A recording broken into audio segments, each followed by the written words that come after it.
सो हे one आप लोग का बहुत बहुत स्वागत है हमारे यूट्यूब चैनल स्टडी पॉइंट रहा में। तो गाइज एसएससी सीजीएल का नोटिफिकेशन आउट हो चुका है गाइज।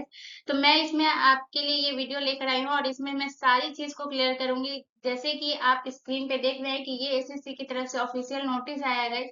तो ये नोटिस के बारे में तो मैं बताऊंगी, जिसमें आपको जो है अप्लाइंग डेट कब से है और आपका लास्ट डेट कब से है। उसके बाद मैं इसके साथ साथ आपको कंपैरिजन भी बताऊंगी कि आपका इस साल जो है वो नंबर ऑफ वैकेंसीज कितने हैं, एप्लीकेशन फी, एज लिमिट। उसके बाद मैं आपको बताऊंगी एलिजिबिलिटी। उसके बाद आपके टीयर वन के एग्जाम पैटर्न को भी मैं क्लियर करूंगी। तो मैं सारी चीज को एक एक करके आपको बताने वाली हूँ गाइस, तो वीडियो को एंड तक जरूर देखिए। और प्लीज गाइस अच्छे से देखिएगा, क्योंकि किसी भी एग्जाम को आप अगर देने वाले हैं तो उसके बारे में सारी चीजों का नॉलेज होना बहुत जरूरी होता है गाइस। तो चलिए मैं उसमें सारी चीजों को बताते हैं। तो सबसे पहले ये एसएससी की तरफ से ऑफिशियल वेबसाइट पे ये नोटिस आया है गाइस। तो इस नोटिस में क्या लिखा हुआ है चलिए इसको बताते हैं। तो सबसे पहले अगर आप यहाँ पे पहला पॉइंट देखेंगे तो यहाँ पे आपको कह रहा है कि date of submission for online application, ठीक है, जिसमें से आपको दिया हुआ है 24/6/2024 से लेकर 24/7/2024 तक आपको दिया गया है। यानी कि अगर हम बात करें गाइस तो यहाँ पे आपको जो अप्लाइंग डेट दिया गया है वो 24 तारीख से आपका अप्लाइंग डेट है।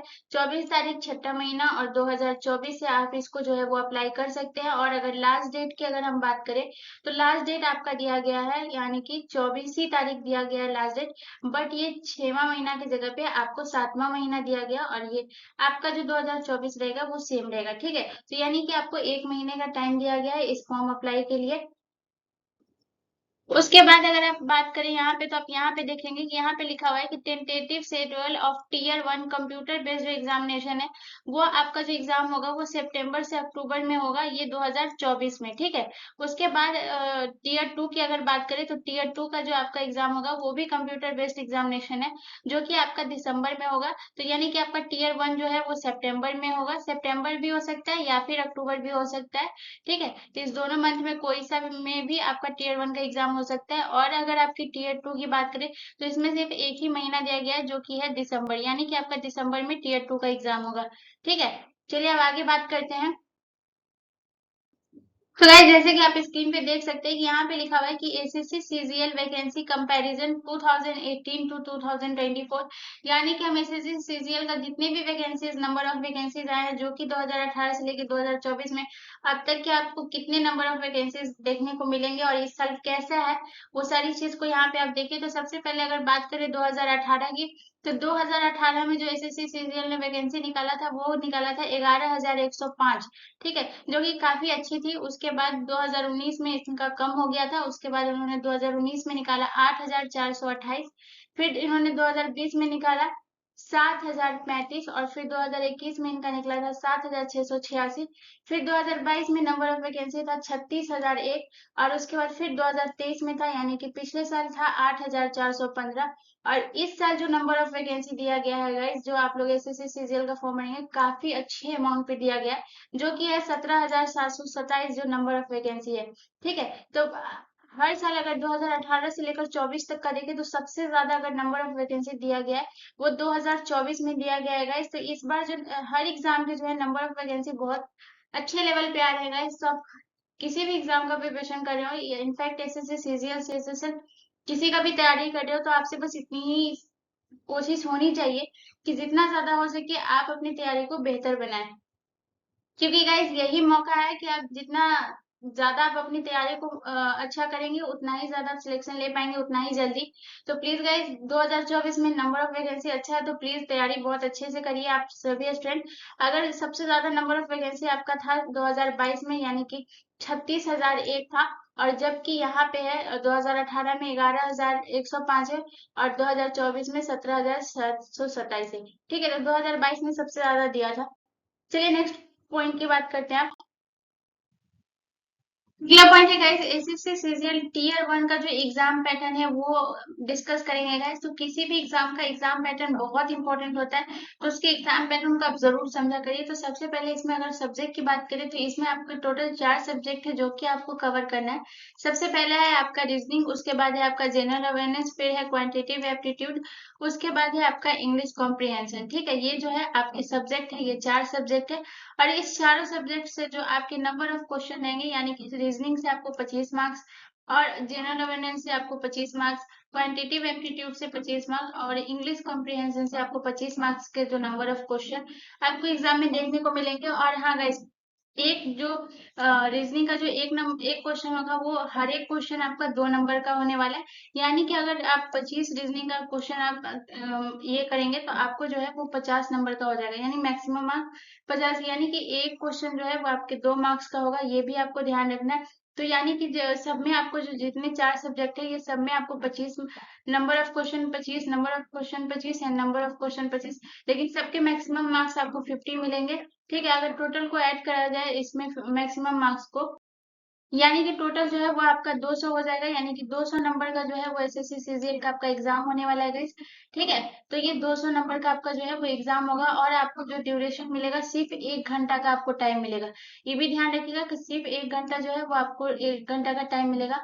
अगर निगेटिव मार्किंग की बात करें तो आपको 0.50 का जो है वो निगेटिव मार्किंग रहेगा, तो ये भी आपको ध्यान रखना है। ठीक है,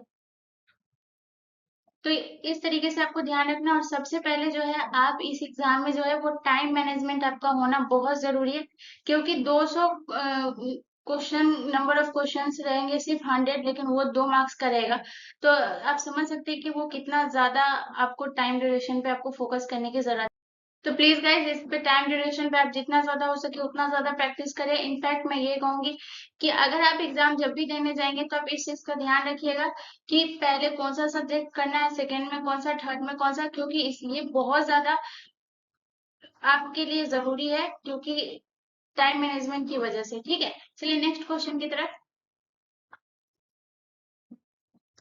अब बात करते हैं गाइस अगले पॉइंट की। तो अब एप्लीकेशन फी की बात करें तो एप्लीकेशन फी बहुत कम है गाइस, सिर्फ 100 रुपीज है, जिसमें आप एसएससी सीजन में सिर्फ 100 रुपीज में जो है वो आपका एप्लीकेशन फी है। सिर्फ 100 रुपया मात्र लगेगा आपको अप्लाई करने के लिए। ठीक है, अब आते हैं क्वालिफिकेशन की गाइस। तो क्वालिफिकेशन आपको जो है इसमें कुछ चीजें हैं जो इसमें आपको मैं बता रही हूँ। जो इसमें जो है एसएससी सीजन में आपको टोटल जो है वो 35 पोस्ट मिले हैं। ठीक है, लेकिन इसमें जो है 3 पोस्ट के लिए है जो गाइस वो अलग, जो इसमें स्पेशल क्वालिफिकेशन मांगा है 3 पोस्ट के लिए। तो वो मैं बताऊंगी कि 3 पोस्ट में अलग क्वालिफिकेशन क्या है, लेकिन जो 32 पोस्ट है उसके लिए सेम क्वालिफिकेशन है, ये भी ध्यान रखिएगा। तो चलिए मैं आगे बात करती हूँ कि ये 3 पोस्ट ऐसे कौन कौन से हैं जिसमें स्पेशल क्वालिफिकेशन की बात कही गई है। तो सबसे पहले ये पहला है। तो पहला हमारा कह रहा है कि फॉर जूनियर स्टैटिकल ऑफिसर जो है इसके लिए जो है वो आपको क्या करना है, जो आपकी जो क्वालिफिकेशन मांग रहा है वो मांग रहा है bachelor degree from any recognised university with a minimum 60% in mathematics in class 12। यानी कि अगर आप फॉर जूनियर स्टैटिकल ऑफिसर के लिए अगर आप फॉर्म अप्लाई इसमें रखेंगे तो आपको इसमें जो है ग्रेजुएशन का डिग्री होना चाहिए किसी भी मान्यता प्राप्त यूनिवर्सिटी से। परंतु जो इसका जो मिनिमम मार्क्स आपका 60% होना चाहिए वो भी मैथमेटिक्स सब्जेक्ट में। ठीक है, मैथमेटिक्स क्लास 12 में जो है वो आपका 60% होना चाहिए, तभी इस पोस्ट के लिए आप एलिजिबल हैं। लेकिन आपको यहाँ पे एक और सोल्यूशन दिया है, यहाँ पे आप देख सकते हैं और करके एक और सोल्यूशन दिया है कि अगर आप ये इसमें आप एलिजिबल नहीं है तो आपके पास एक और ऑप्शन दिया गया है कि in any discipline with statics as one of the subject in graduation. यानी कि आपसे यही कह रहा है कि कोई भी एक पर्टिकुलर कोई एक सब्जेक्ट होगा जिसमें कि आपने ग्रेजुएशन किया होगा कोई एक सब्जेक्ट से, तो भी आपके लिए ये आप इस पोस्ट के लिए एलिजिबल हैं। तो आपको क्लियर हो गया गाइस। चलिए नेक्स्ट देखते हैं। तो मैंने 3 पोस्ट की बात कही थी जिसमें कि आपको अलग से क्वालिफिकेशन स्पेशल क्वालिफिकेशन मांग रहा है गाइस। तो अब आते हैं दूसरा पोस्ट के बारे में। तो दूसरा पोस्ट है आपका फॉर स्टैटिकल इन्वेस्टिगेटर ग्रेड 2 के लिए है। तो ग्रेड 2 के लिए आपको क्या क्वालिफिकेशन मांग रहा है, तो इसमें क्या कह रहा है कि graduation degree from any recognised university with economics statics और mathematics as a compulsory elective subject. यानी कि अगर आप स्टैटिकल इन्वेस्टिगेटर ग्रेड 2 के लिए अगर आप अप्लाई करेंगे तो आपको तो है ग्रेजुएशन का डिग्री किसी भी मान्यता प्राप्त यूनिवर्सिटी से होना ही चाहिए, बट उसके साथ इकोनॉमिक्स और मैथमेटिक्स जो है एज अ कंपल्सरी आपका सब्जेक्ट होना चाहिए। तो ये भी ये आपका ये कंपल्सरी है इकोनॉमिक्स और मैथमेटिक्स। ठीक है, अब बात करते हैं थर्ड पॉइंट की। तो तीसरा जो पोस्ट में जो आपसे स्पेशल क्वालिफिकेशन मांगा वो क्या है, चलिए देखते हैं। तो इसमें क्या कह रहा है कि for research assistant in national human rights commission. ठीक है, यानी कि आपके लिए जो अगर आप इस पोस्ट के लिए आप अप्लाई करना चाहते हैं तो इसमें जो आपकी एलिजिबिलिटी मांग रहा है वो मांग रहा है bachelor degree from a recognised university और institute with a minimum 1 year of research experience in any recognised university और इंस्टीट्यूट।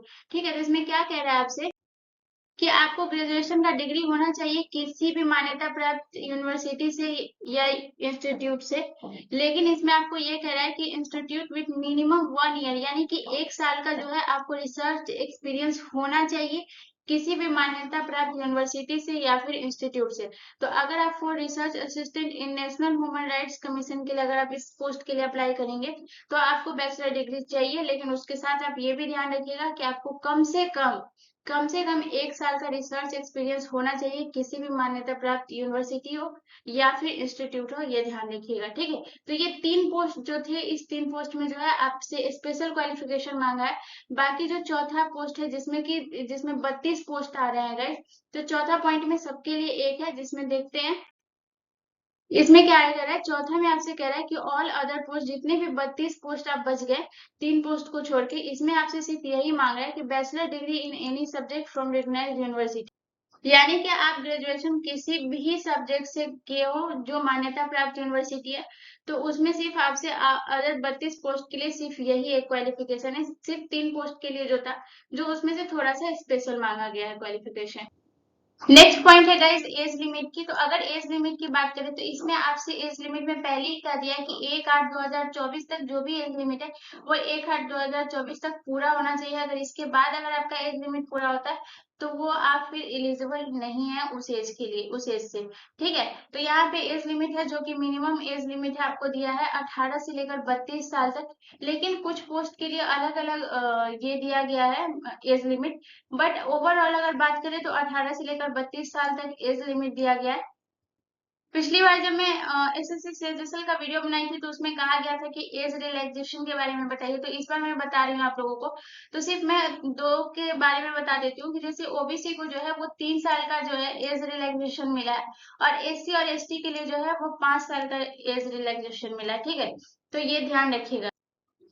तो गाइज मैं सारी चीज को क्लियर कर दी हूँ गाइज, तो होपफुली आपको ये वीडियो पसंद आया। अगर पसंद आया तो प्लीज मेरे चैनल को जरूर सब्सक्राइब कर लीजिए एंड बेल आइकन पे जरूर क्लिक कर लीजिए ऐसी इन्फॉर्मेटिव वीडियो के लिए। तो प्लीज गाइज प्लीज चैनल को जरूर सब्सक्राइब कर लीजिएगा। मिलते हैं नेक्स्ट वीडियो में गाइज, धन्यवाद। और हाँ, अगर आपको कोई भी सवाल पूछना हो तो आप मुझे कमेंट बॉक्स में जरूर बताइएगा, मैं जरूर आपको बताऊंगी। अगर आप लोगों को इस वीडियो में कुछ भी आपको लगा कि ये मिसिंग था या फिर कुछ इससे रिलेटेड कुछ भी पूछना हो, तब जरूर मुझे कमेंट कर सकते हैं एंड कमेंट में जरूर बताइएगा कि आपको कैसी लगी ये वीडियो। मिलता है नेक्स्ट वीडियो में गाइस, धन्यवाद।